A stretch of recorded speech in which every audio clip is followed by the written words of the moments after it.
We're James and Amanda, an international couple from Spain and the USA. We're full-time travelers, passionate foodies, and nature enthusiasts. In this video, we'll show you how we spent our first day out in Singapore. It's our first day exploring Singapore.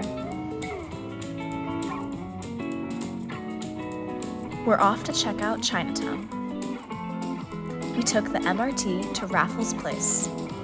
Singapore's metro is well organized, clearly signed, and easy to use. Before arriving, a little station map pops up, showing all the pathways and exits so you can plan accordingly. This design makes so much sense, but I've yet to see this in other cities. You can just use a refillable card or just tap your contactless bank card. Raffles Place is a major transit hub right in the heart of the financial district. This MRT station is serviced by two major metro lines, east-west and north-south. It's near popular destinations like Merlion Park, Boat Quay Riverfront, and Chinatown. Singapore's MRT is just one of the many examples of their impeccable city planning and urban design.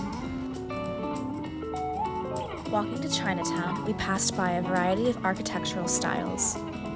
That's part of the city's charm and beauty.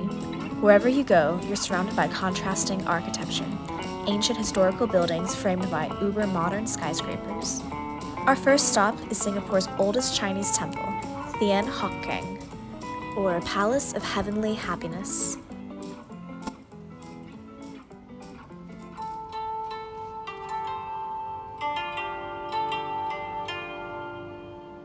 It was built in the 1800s in the traditional Hokkien architectural style and is primarily for the worship of the sea goddess Mazu.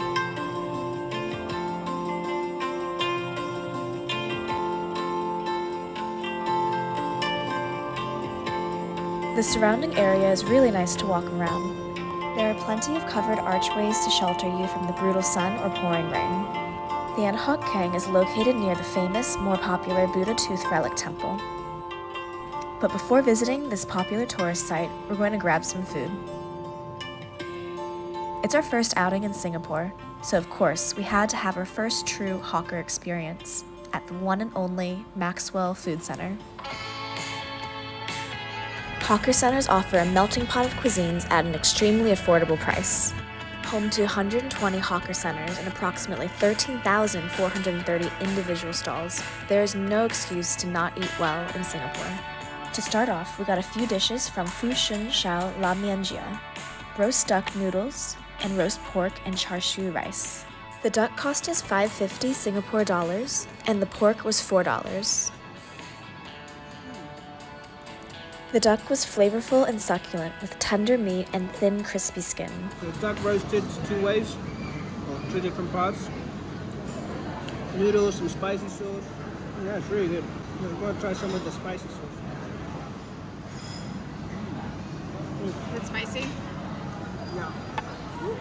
This stall opened in 2008 and often has a bit of a queue. It's popular amongst locals, well known for its charcoal roasted meats. The thick, juicy chunks of meat were savory, sweet, and just a bit spicy.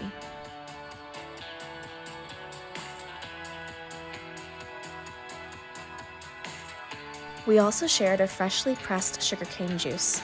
It was refreshing and bright, a perfect pair to the smoky, roasted notes of the meat. While we were waiting in line for our roast duck and pork, we saw many people ordering beautiful steaming baskets of xiao long bao, or soup dumplings. I like to taste the broth first before adding soy vinegar with chili and fresh shredded ginger. Popping the dumpling also allows steam to escape. Steaming broth bursting your mouth is best avoided. Is it hot? Seriously, these little dumplings were mouth-wateringly good. The broth was balanced and complex. Pork meatball was quite large, tender, and juicy, all delicately wrapped in a thin, slightly chewy and slippery skin. Best chow bao I've ever had. Really good. Yeah, the broth is amazing. The meat's good, it's nice and tender, it's great.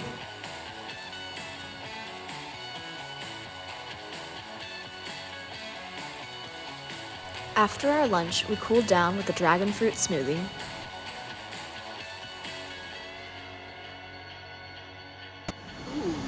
Very nice. Bellies full, we're ready to visit the most popular temple in Chinatown. Buddha Tooth Relic Temple was completed in 2007. This massive temple and museum is designed in the style of the Tang Dynasty. There are 4 floors to explore. My personal favorite was the peaceful rooftop garden. There are well over 11,000 Buddhas and Bodhisattvas on the walls surrounding the orchid garden. In the center lies a pagoda that houses a giant prayer wheel. Although this temple is traditional in design, it's contemporary in its use. It's a place of worship, but also regularly hosts cultural events for both locals and tourists. The Buddha Tooth Relic Temple is right next to the Kreta Iyer Square. This square is a hub for local activities. The elderly community often come together for chess and line dancing. There's another food center here called the Chinatown Complex, but we'll leave that for another day.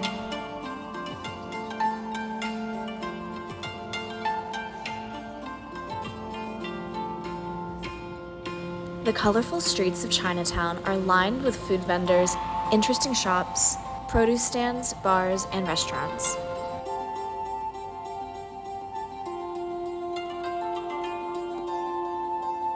After a cold beer and rest, we continued on. We passed the river area of Clark and Boat Key. We'll be back to explore this riverside area another day. Still walking, we passed through a mall for some much-needed AC. Trying the Singapore Sling at the Long Bar and the iconic Raffles Hotel is on most tourist bucket lists when they come to Singapore. But for $40 a glass, we felt our money could be better spent. In the same Raffles Hotel, there's a beautiful courtyard bar.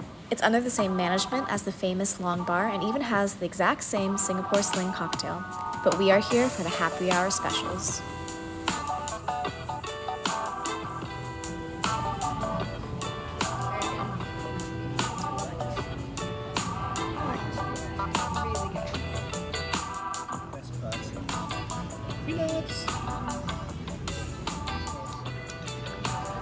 James happy. Another round was tempting, but we decided to try out another bar. The Last Word is a cozy, intimate bar with seriously excellent handcrafted cocktails. This is one of our favorite bars during our month-long stay in Singapore. The drinks menu draws inspiration from different eras in cocktail history. Happy hour drinks are $16, and it includes some Japanese small bites.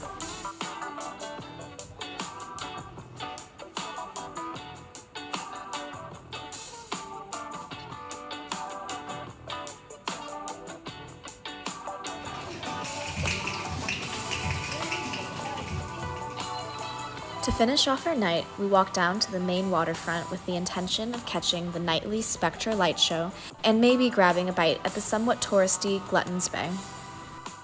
This outdoor food center is the brainchild of well-known hawker advocate and food enthusiast K.F. Seetoh. But first, Spectra. It's a free light show that happens every night at 8 and 9 p.m., with an additional 10 p.m. showing on Fridays and Saturdays. You can watch it anywhere along the waterfront.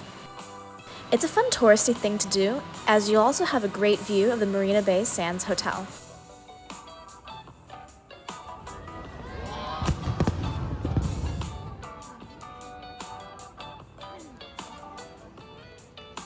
We later learned that every Saturday in July and part of August, the light show will be replaced by the National Day fireworks rehearsal. National Day is Singapore's Independence Day.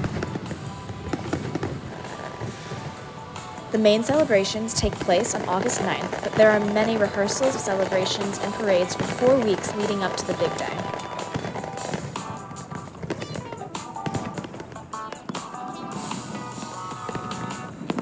Now, I love a good fireworks display, and this one was truly spectacular. It was something special to see the reflection of the fireworks on the gorgeous modern buildings. Afterwards, we decided to get some satay.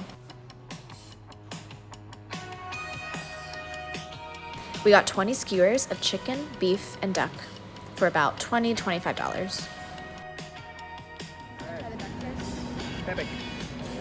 Satay.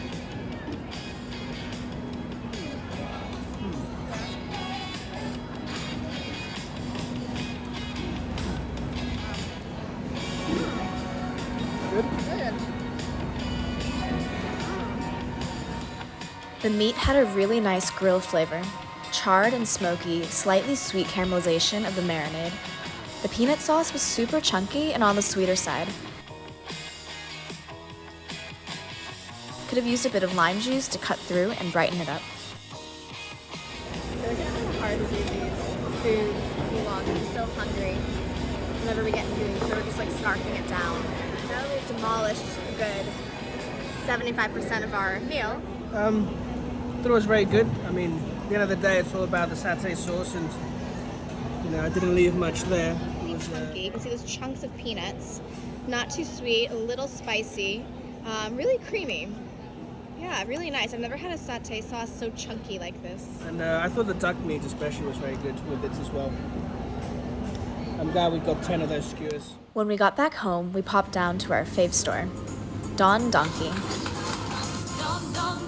Oh, the sashimi you can ever dream of. 50% off. $24. We were so full, so we didn't get the discount sushi, but we had fun browsing Don Donkey before calling it a night.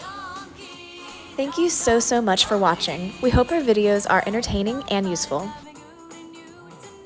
Now you might be wondering how we stayed a month in notoriously expensive Singapore. We are proud members of Trusted House Sitters, a community and platform that connects people around the world and facilitates the exchange of accommodation for pet care. It's kind of like a house swap, but for animal lovers, and is completely free apart from the yearly membership. For a discount, check out the link in the description.